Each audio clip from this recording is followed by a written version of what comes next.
जय हिंद दोस्तों। तो आज हम बात करने वाले हैं हिंदी के कुछ ऑब्जेक्टिव क्वेश्चन के बारे में। वीवीआई है, तो चलिए शुरू करते हैं। जो पार के अधीन है के लिए एक शब्द क्या है? मतलब जो पार के अधीन है दूसरे के अधीन के लिए एक शब्द की चुने, तो इसके सही आंसर हो जाएगा पराधीन। ठीक है, पराधीन हो जाएगा एक शब्द के लिए। ठीक है, जो पार के अधीन है उसको क्या कहते हैं? तो पराधीन कहते हैं। Option number B. अगला देखिएगा, कुएं खोदना मुहावरे का अर्थ क्या है? कुआं मतलब कि कुआं खोदना, मुहावरे का अर्थ क्या है? तो हानि पहुंचाने का प्रयास करना, याद करना। ठीक है, ऑप्शन नंबर सी सही आंसर हो जाएगा।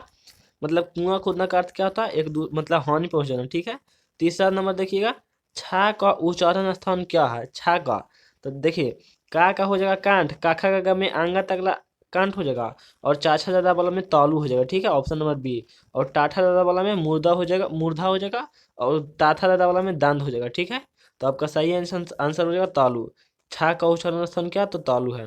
अगला देखिएगा, महाउजासवी का संधि विच्छेद है। ठीक है, महाउजासवी का संधि विच्छेद क्या है?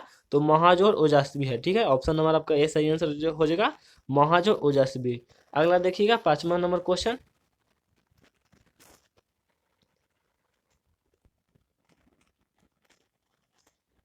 पांचवा नंबर क्वेश्चन देखिएगा, निम्न में कौन शुद्ध है? निम्न में कौन शुद्ध शब्द है? ठीक है, तो आपका सही आंसर हो जाएगा देखिए, गुप्त भी शुद्ध है, गुण भी शुद्ध है, तत्व भी शुद्ध है। यहाँ पर देना चाहिए था कि नहीं, कौन सा तत्व मतलब कि शुद्ध नहीं है। ठीक है, तो आपका सही आंसर हो जाता है देही। ठीक है, देही का आपका सही आंसर हो जाएगा, ऑप्शन नंबर ए सही आंसर हो जाएगा देही। अगला देखिएगा, गिरोह शब्द कौन सी संज्ञा? गिरोह शब्द, तो आपका सही आंसर हो जाएगा समूहवाचक। गिरोह का मतलब होता है समूह का बोध हो रहा है। ठीक है, गिरोह का मतलब होता है कि समूह का बोध हो रहा है। ठीक है, तो ऑप्शन नंबर आपका सही सी सही आंसर हो जाएगा समूहवाचक।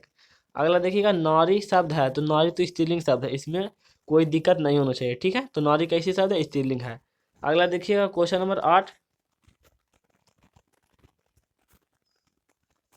8 नंबर देखिएगा, घर से लौटा हुआ लड़का। ठीक है, किस कारक का उदाहरण है? तो आपका सही आंसर हो जाएगा घर से। देखिए बोल रहा है कि घर से मतलब जुदाई का अर्थ हो रहा है, घर से लौटा हुआ लड़का।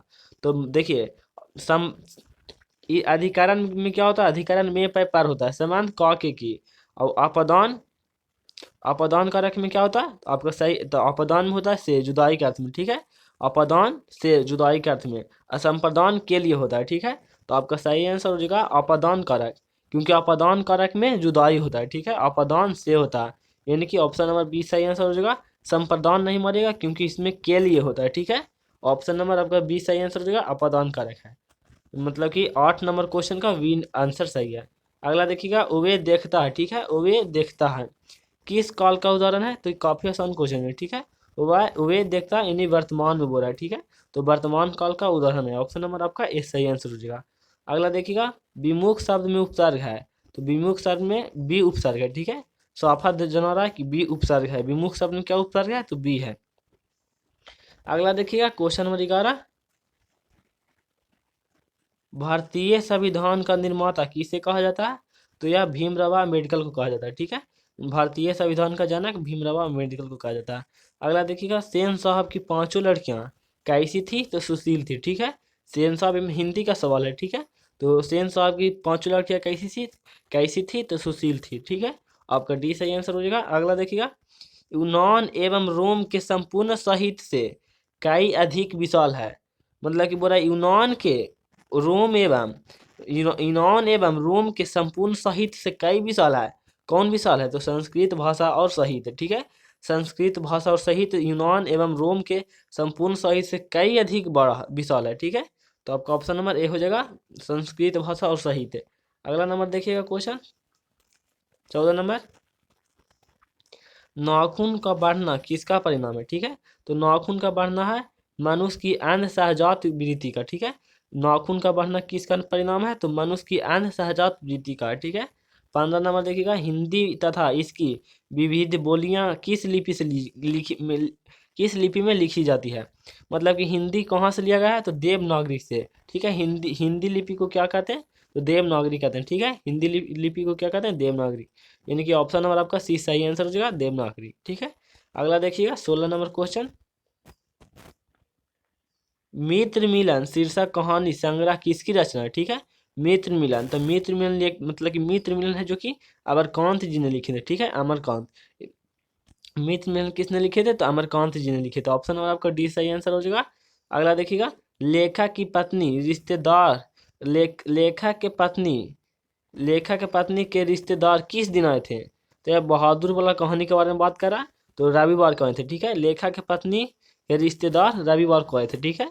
बहादुर पर चोरी की इल्जाम लगा दिया गया था 11 रुपये का।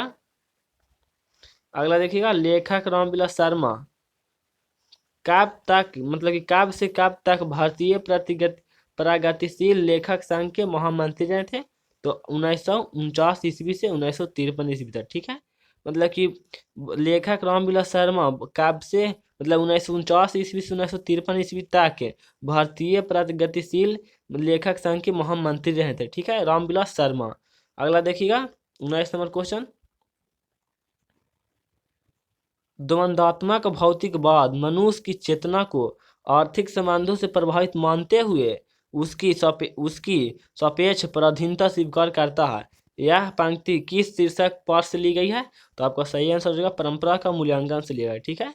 द्वंद्वात्मक भौतिकवाद मनुष्य की चेतना को आर्थिक संबंधों से प्रभावित मानते हुए उसकी सापेक्ष स्वाधीनता स्वीकार करता है। यह पंक्ति परंपरा के मूल्यांकन से लिया गया है, ठीक है, आपको ध्यान देना होगा।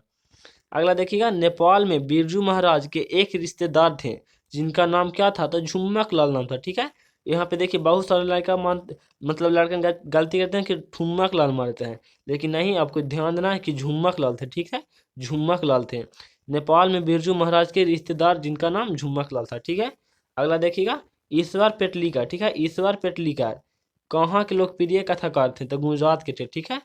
मतलब कि ये है ईश्वर पेटलीकर हैं जो माँ कहानी शीर्षक के लेखक हैं, ठीक है। ईश्वर पेटलीकर माँ कहानी के, ये वर्णिका का मतलब कि हिंदी का दूसरा किताब है, ठीक है। तो गुजरात के मतलब कि लोकप्रिय कथाकार हैं। अगला देखिएगा 22 नंबर का क्वेश्चन, धरती कब तक घूमेगी कैसी कहानी है? ठीक है, धरती कब तक घूमेगी कैसी कहानी है?